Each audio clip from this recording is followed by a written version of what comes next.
तो आज हम बात करने वाले हैं मूवी के ऊपर किस किस को प्यार करूं टू। और ये मूवी मोर ओवर सिमिलर है जो इसका पहला पार्ट था, ठीक है। प्लॉट बिल्कुल सिमिलर है, लेकिन इन्होंने अब क्या कर दिया है कि धर्म ला दिया, ठीक है। धर्म का एक नया एंगल ला दिया है कि जब भी कपिल शर्मा का या फिर मोहन का शादी होती है किसी और से, तो वो जो है अलग अलग धर्म की लड़कियों से शादी होती है, ठीक है। बाकी जितना भी प्लॉट है वो सेम है, ठीक है। एक दोस्त होता है, वो भी एज यूजुअल सेम है, बस एक्टर बदल दिया है जो है मनजोत सिंह, ठीक है। वो बहुत सारी और भी मूवीज़ हैं जिनमें साइड रोल्स करते हैं, ठीक है। जो मेन करेक्टर है उनके दोस्त का रोल करते हैं।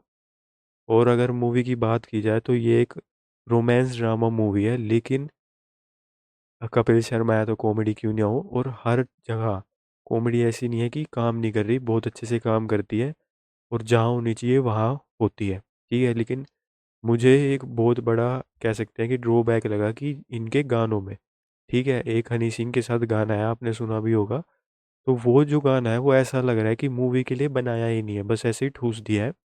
जबकि जो पहला पार्ट था उसमें जो गाना था वो इतना ज़्यादा फ्रेम्ड नहीं लगता, ठीक है। वो सीन के साथ फ्लो के साथ बह जाता है। लेकिन ये वाला जो गाना था वो ऐसा लग रहा है कि इन्होंने गाना बेचने के लिए मूवी बनाई है, ना कि मूवी के लिए गाना बनाया है। तो एक बहुत बड़ा ड्रॉबैक ये लगता है। और इसमें ओब्वियसली स्टार कौन कौन है? कपिल शर्मा, आयशा खान, त्रिडा चौधरी और वरीना हुसैन और पारुल गुलाटी। और एक और जो साइड कैरेक्टर का मैंने बताया था मनजोत सिंह है। और इसमें जो है 4 शादियाँ ओब्वियसली होती हैं, लेकिन एक 5वीं शादी जो कपिल की एक्चुअली बीवी के होती है रियल लाइफ में, उनके दिखाया गया है। उनके साथ शादी होती है यानी वो पता नहीं चलता, लेकिन हाँ वो भी है। तो 5 शादियों का कॉन्सेप्ट है इसमें। मेन लोगों को लग सकता है कि धर्म का जो इन्होंने दिखाया है वो कई लोगों को ठीक नहीं लग सकता कि भाई एक जो हिंदू लड़का होता है वो बार बार अपना धर्म बदलता है। पहले वो मुस्लिम बनता है, क्योंकि जो उसकी गर्लफ्रेंड होती है वो मुस्लिम होती है। तो वो मुस्लिम बन जाता है कि मैं उससे अगर शादी करनी है तो मैं बदल लेता हूँ धर्म। तो वो मुस्लिम बनता है, लेकिन उसकी गर्लफ्रेंड भाग जाती है, ठीक है। उसको लगता है कि मुझे नहीं करनी इसके साथ शादी। क्यों? क्योंकि वो जो कपिल शर्मा का कैरेक्टर है वो अपना नाम मोहम्मद रख लेता है। और मुस्लिम्स में बहुत सारे लोगों के नाम मोहम्मद होते हैं। तो कपिल शर्मा की जो गर्लफ्रेंड का कैरेक्टर होता है, उसे लगता है कि भाई मुझे जो है मोहन के साथ ही करनी है, मैं मोहम्मद के साथ नहीं करूँगी। तो वो भाग जाती है, फिर उसका किडनैप होता है, फिर उसकी याददाश्त खो जाती है। तो यहाँ पर वो किसी और के साथ शादी कर लेता है, जो है आयशा खान का करेक्टर, ठीक है। मुझे करेक्टर के इतने नाम अच्छे से याद नहीं है, लेकिन आयशा खान के करेक्टर के साथ शादी हो जाती है, ठीक है। और आयशा खान का जो करेक्टर है उसकी 2 बार पहले भी डिवोर्स हो चुका है। तो यहाँ पर पहली शादी होती है एज एन मुस्लिम, फिर होती है एज एन कह सकते हैं कि हिंदू, क्योंकि उसकी जब वो घर वापस आता है तो उसके माँ बाप को नहीं पता होता कि वो उसने धर्म चेंज कर लिया है। तो उसके माँ बाप उसको बेहोश करके उसकी शादी करवा देते हैं त्रिडा चौधरी के करेक्टर के साथ, ठीक है। तो अब उसकी हिंदू में भी शादी हो चुकी है, मुस्लिम में भी शादी हो चुकी है। और अब तीसरी शादी जो होती है वो क्रिश्चियन में होती है। क्यों? क्योंकि उसको लगता है जो उसकी गर्लफ्रेंड थी वो अब क्रिश्चियन बन चुकी है, तो वो अब क्रिश्चियन बन के शादी करेगा। तो जैसे ही वो शादी के लिए जाता है वहाँ पर एक और नई वाइफ बन जाती है ऑफिशियली, ठीक है। तो अब 3 शादी हो चुकी हैं 3 अलग अलग धर्म में। और जब कपिल शर्मा करेक्टर कन्फेस करने जाता है चर्च में कि मेरी 3 शादी हो चुकी है, लेकिन जो चौथी बीवी मैं करना चाहता हूँ वो मेरी एक्चुअल कह सकते हैं कि लव इंटरेस्ट है। तो लेकिन वो चर्च का जो पादरी है वो पुलिस कंप्लेंट कर देता है, और कपिल शर्मा के पीछे पुलिस पड़ जाती है। और इस मूवी की खास बात ये है कि इस मूवी में जो है कपिल शर्मा का एक्चुअल जो कैफ़े है, ठीक है, कैप्स कैफ़े, उसके काफ़ी ज़्यादा सीन्स दिखाए हैं। बैकग्राउंड में ही दिखाए हैं, लेकिन दिखाए हैं।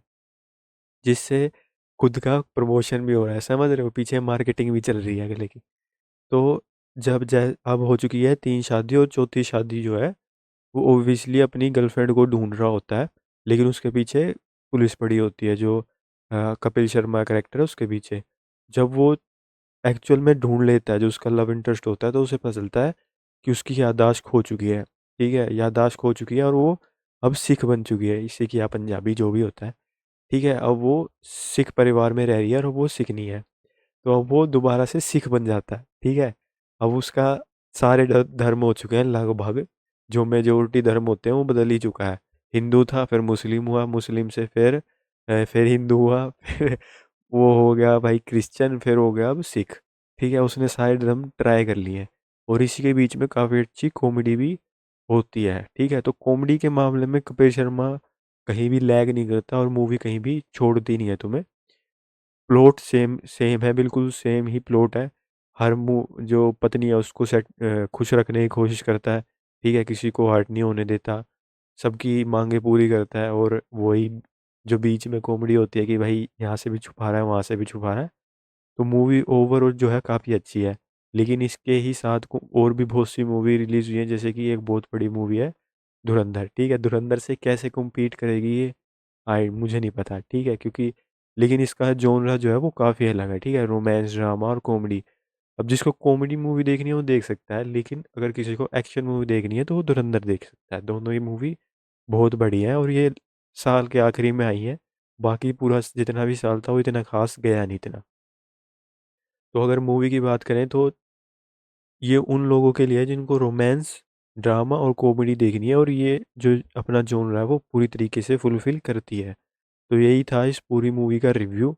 इस मूवी को ज़्यादा करने की ज़रूरत नहीं है, क्योंकि सिर्फ मूवी है, सिर्फ एंटरटेनमेंट के लिए है। ठीक है, जो धर्म वाला एंगल दिखाया है वो अगर हम थोड़ी देर के लिए ड्रॉप भी कर दें तो बहुत अच्छी मूवी है। ठीक है, और यही था इस रिव्यू के लिए। अगर मूवी अच्छी लगी हो, मेरा रिव्यू अच्छा लगा हो, तो like share subscribe my channel.